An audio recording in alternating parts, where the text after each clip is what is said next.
Rock isn't dead. It's in flux.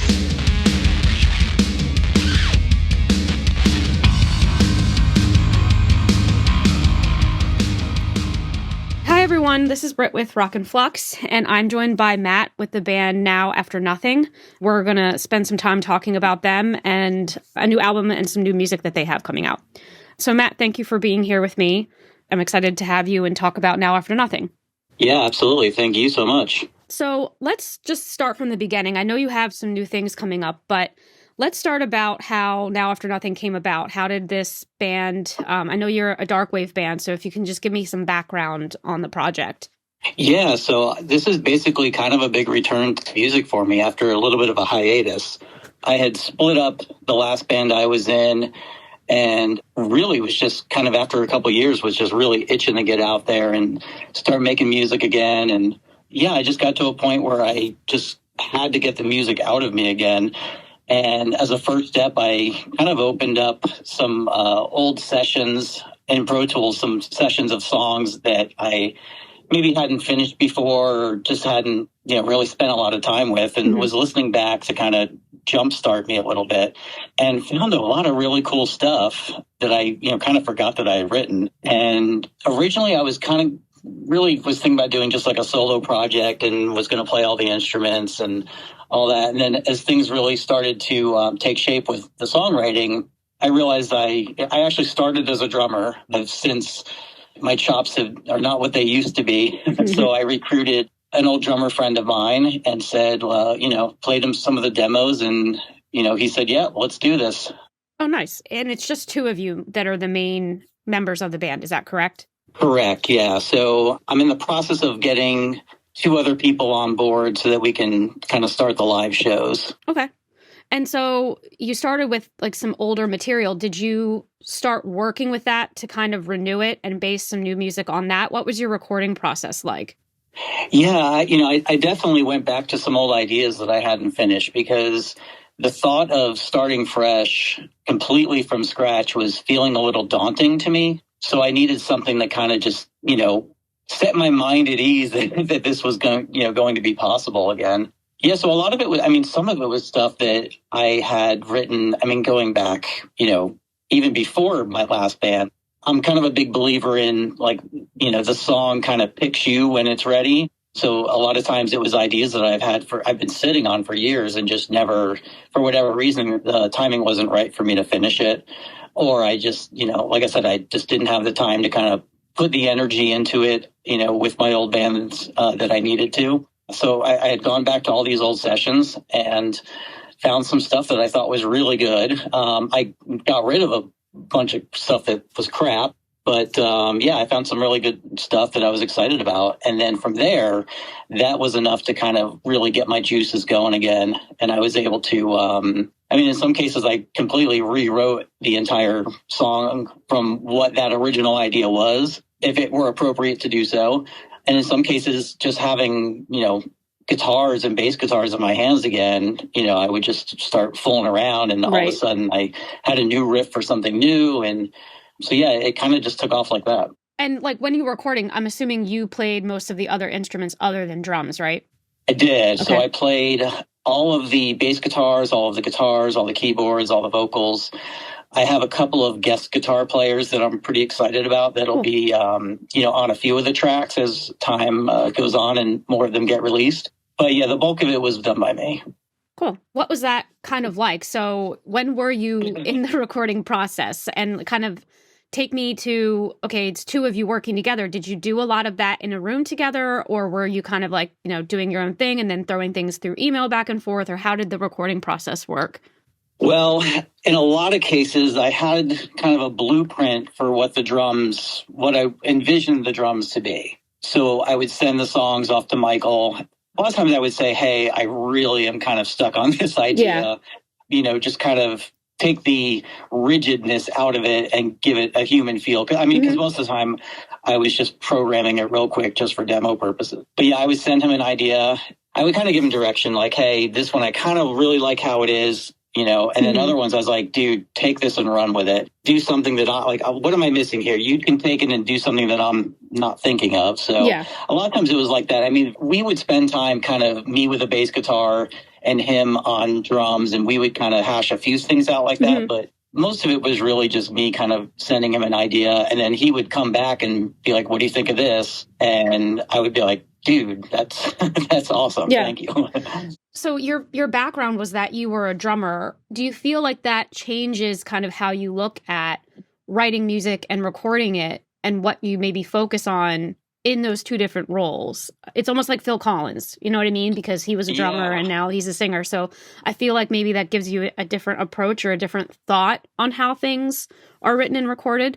Yeah, I definitely think so. I think I wouldn't trade, having started as a drummer for anything, because I think it really helped me understand the importance in the contribution that drums make to a song. I think that's something that I probably would have missed otherwise. Even when I was a drummer, my philosophy was always that drums should be felt, not heard. By that, I always meant you should kind of feel that rhythm, but I never wanted to hear something so kind of flashy or so off the mark that it kind of took you out of the song for a moment. Yeah. It was kind of distracting. So I think in that sense, it helped me kind of keep my eye on the bigger picture of a song in terms of what the flow should be, not throwing in too many things that kind of are distracting just for the sake of throwing things in.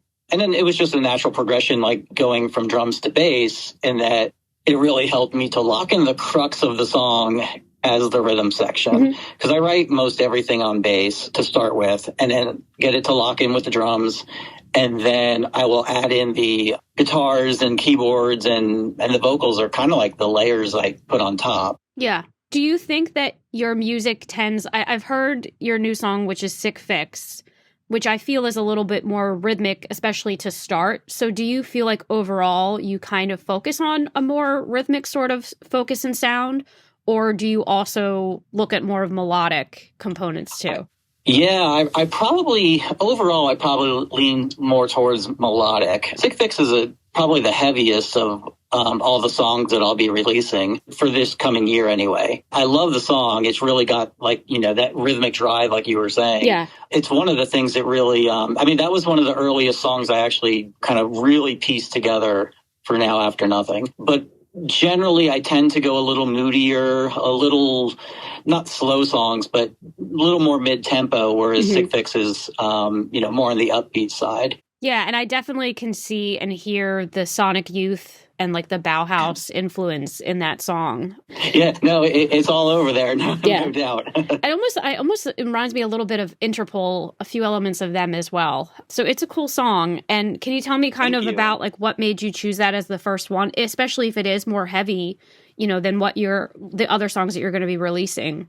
I think it was probably a few different things. I thought it was a good introduction to the band just because it's kind of like when you start a show, a lot of people tend to it's like you start with a bang. You kind of give them something for people to latch on to. So in that sense, I thought it was kind of an appropriate debut to the band because I really wanted to grab people's attention, and something about the song I felt kind of does that. Whereas I was a little concerned that some of the mellower, moodier tunes might actually pigeonhole me too much in that direction. Whereas I try to be kind of versatile and, write all sorts of different things. But yeah, I don't know, just something about the song itself, just kind of, it felt like a good kind of opener to the band. So that was one of the reasons. And another reason was the mix engineer I'm working with. I played all the demos, and it was one that he thought, would be really fun for him to get started on.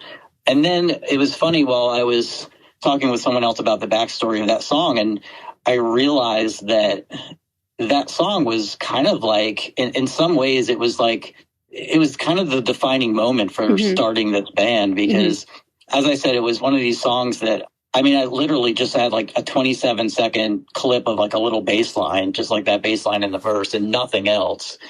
And I just heard something in it. I kind of heard the entire song in my head, and I spent the entire day getting it out, and I finished literally the music was done at the end of the day. That's cool.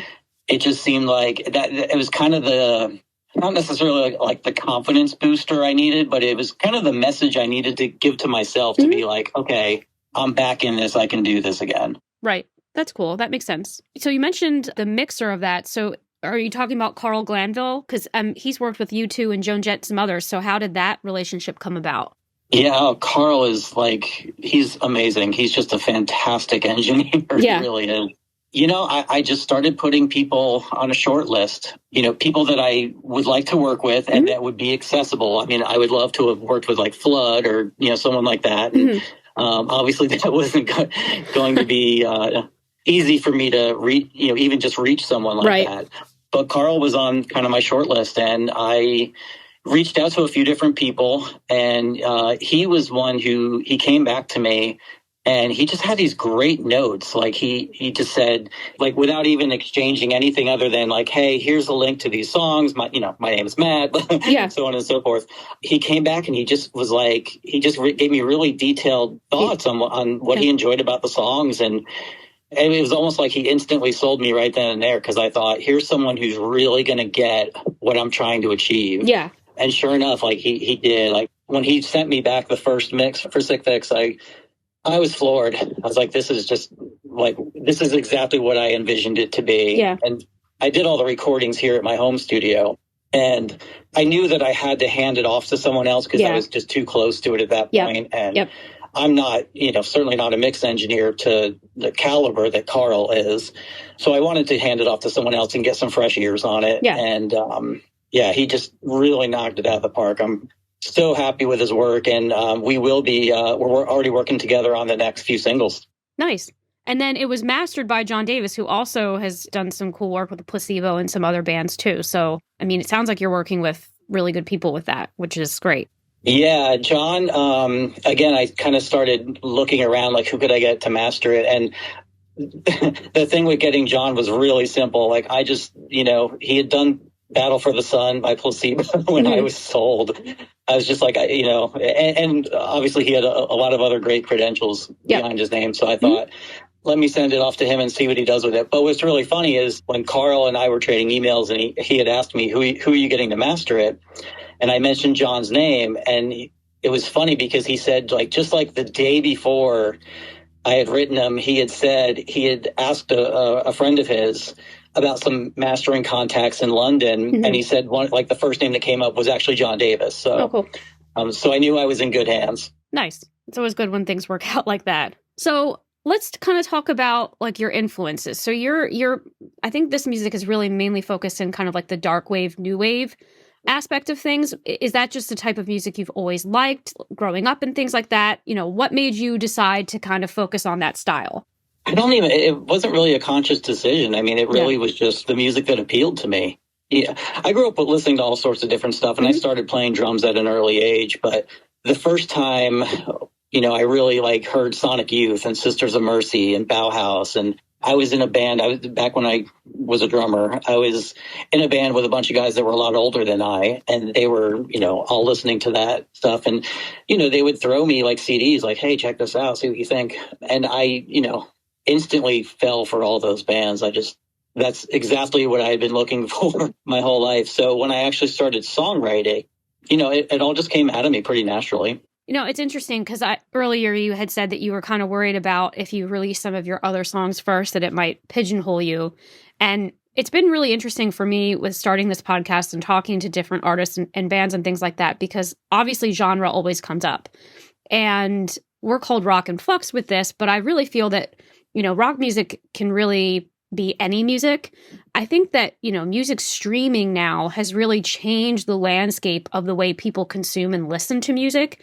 And I think the good thing about that is you find more people that listen to a broad range of music, right? Because we're not necessarily going and listen. People do go and listen to an album in full, but I think a lot of people listen to playlists and things like that. So it's just, a constant change up and mix of different things. And I do find that interesting. And I wonder, as a musician yourself, if you have any thoughts about that. Yeah, I mean, definitely, obviously the way that we've all, consumed music has changed drastically from putting on a tape or a CD and just playing it cover to cover. But yeah, I mean, and my tastes are so varied, the way I write and the style is, it's definitely kind of, in that dark wave, goth, alt rock kind of genre. But I mean, what I listen to is, everything from, the Jesus and Mary chain to Jellyfish, you know? Right. I mean, I love anything that kind of, strikes an emotional chord or keeps me interested because it's just doing some, I love Ear Candy. So a lot of things that like a band like Jellyfish would do are just incredible. One of the good things about being out of the age of like an MTV or a commercial radio kind of thing is that a lot of those silos are breaking down. Yeah. Whereas it used to be, think back in the 80s when there was hair metal, and then in the 90s when it was, quote unquote alternative and whatever. Right. And it was all kind of marketing more than anything else. Right. But I definitely think now it's much easier to kind of cross genres like that and hear multiple things that you like from different genres. Yeah. And it keeps things fresh for people, I'm sure. Well, I think the other nice thing about it, too, is I feel like bands are able to find each other more easily than maybe they could before. And I do see a lot more collaboration between bands and doing remixes of each other's songs or brand new songs together. And I don't know that that would have happened necessarily as easily as it does now, just with social media and things like Spotify and everything. I feel like people can find each other much more easily than they used to be able to. Because for me, I'll listen to certain bands and then I'll see on Spotify that they have something together. And I think that personally for me as a fan of that music, it's cool to see artists working together back and forth. And I think that that's made that easier. Yeah, totally. I feel like I've been able to find so many cool bands that I certainly would not have otherwise have heard of, just because of it. So, I think it's fantastic. So now you have Sick Fix coming out. That's coming out on January 27th. Is that right? Correct. And then what is the plan from there? I think I read that you also have another song in February planned. Is that correct? That is correct. So the second single, February 24th will be the release of that one. And that one's called Fixation Fantasy, which I actually, I just got the first draft mix of that one back from Carl, and it sounds fantastic. Yeah, so it completely coincidental that they both, have a fix in the title. Yeah. So how is that song different from Sick Fix? What can people expect? And also, here's another question in regard to that. What can people, because obviously, this is new material, so what can they kind of expect overall from these songs that are going to be released? Yeah, so I think, having Fixation come out as the second single, that was a very conscious choice by me because it kind of shows the other direction of the pendulum as far as the type of material that I write. Fixation is it's a very dark, moody, trippy kind of sound with, a lot of, I love to do vocal harmonies, and there's harmonies all over that one. Much more mid-tempo, but still has like a really nice driving chorus. Okay. And it's structured less conventionally than a song like Sick Fix is. And so are you planning on just releasing these each as singles, all of these songs, or ultimately is this going to be an album that's going to come out?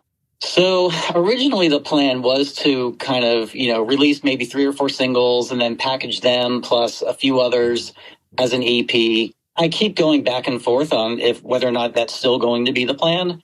I feel like, eventually like all of these songs will end up on an album or EP or something, but the more I think about it, the more I wonder what really the benefit is of packaging something as an EP or an LP when, I'm not going to be selling physical product, really. I don't anticipate that I will. I could put something out on vinyl, but, I'm just not there yet. This is still kind of very early in the band's life. So, I don't know. At some point down the road, yes, there will be like a collection of sorts that is put out at one time. But for now, the ultimate goal is I just want to introduce everyone to these songs. So the plan is to release a song a month. Okay. And then do you think that you'll be doing any touring or shows? You're based in Atlanta. Is that correct? That is correct. Okay. Yeah. That's certainly the goal. Once I can kind of, I'm so busy doing I'm still recording some of the songs and, that kind of thing. But I am actively searching now for a couple other members to help fill out the lineup. And my goal is to definitely be playing shows as soon as I can. And then do you think if that would be like a tour, or are you going to just probably start locally and then kind of see where you go from there? Yeah, I mean, I think realistically, no one's going to offer an unknown band a tour. So, and it doesn't, it doesn't make a lot of sense for us to tour and spend a lot of money and play for no one at this point until some people have really had a chance to hear what we do and might be interested in coming. Yeah. So yeah, I think we'll start with like local stuff, but I'm not opposed to playing wherever we're invited. So yeah, I mean, that makes sense. I think, you read a lot about it, but it always makes the most sense and is best for the band if you play however often you can, because you got to start somewhere. Yeah, absolutely. Sometimes I have to remind myself that this is a brand new band, right? Yeah. Like I've played in other bands and, I've played shows up and down the East Coast and, I've done all that. But I do have to remind myself, okay, this is a completely brand new entity. Sick Fix is the debut single. Yeah. And no one knows who we are yet, and that's to be expected. So. Yeah, but you're doing the right things. You know what I mean? You're planning out your releases, you're doing press and everything like that. So the beauty of it is with the social and things like that we were talking about before, it is a lot easier for people to find music. And the thing I do like about Spotify too is with that algorithm that they have, you might listen to one artist and that's how you find new music because it'll suggest other songs based on what you've already been listening to, which is kind of cool. So typically, I do ask this question to some of our guests. So the theme of Rock in Flux is that rock is not dead, it's just in flux. And the reason for that is because it kind of goes back to the genre conversation we were having, right? Like there's different caveats within music and different little subgenres like the goth and industrial. And then post-punk I have found is like this overarching new term that personally I feel can have a variety of different artists, which I actually kind of like. So the question is, like, in your perspective, being in different bands and as in a band now yourself, do you think rock is dead? No, definitely not. I think, like you said, I mean, people may call it different things and people may, whatever, but certainly it's changed in terms of the social kind of penetration of, these are like the top artists and, the way that we used to be force fed. From major labels, we were force-fed. These are the bands that you're going to listen to. And because we didn't have the access, like, just like we were saying, we didn't have the access to find all these, like, bands that were still playing, like, the small clubs around their hometowns. But that in and of itself is, like, when you see Spotify, when you can, you are able to hear artists from across the country or across the world that you otherwise would not have heard of. And the fact that there's just probably millions of them out there. I think that's definitely, that's proof right there that rock is not dead. Right. Can you give me your top 5 rock bands of all time? And also from that, and it doesn't have to be the same people, if you could work with any artist, living or dead, who would you want to work with? Ooh, okay. Top 5 of all time. Placebo's number 1. I would say I got to make sure I don't forget anyone. 5 is hard. It can be hard. Yeah, it is. Bauhaus, The Cure, Sonic Youth, and I'm trying to think very carefully as to. I got to make sure I don't leave anyone out. But let me come back to the 5th one. I did hit the top 4 really good. Yeah. So. Sometimes it's actually easier to do 3 than 5, I think. Yeah, yeah. But yeah, definitely those 4 bands are certainly in my top 5. And then if you would ask me like a couple years ago, I might have said Love and Rockets, but I kind of consider them all part of the Bauhaus family. So I think I kind of get a pass on that. So what's funny though, is I was recently asked the question about who would you want to collaborate with? And immediately I always think of someone like, like Flood, like a producer or someone like that. But I've been on this this is completely out of left field, I think. Not completely, but out of left field. I've been on a big Veruca Salt kick lately. Okay. God, they're just fantastic. They didn't get a whole lot of credit back in the 90s. They only had that one song that was really well known, but they were a good band.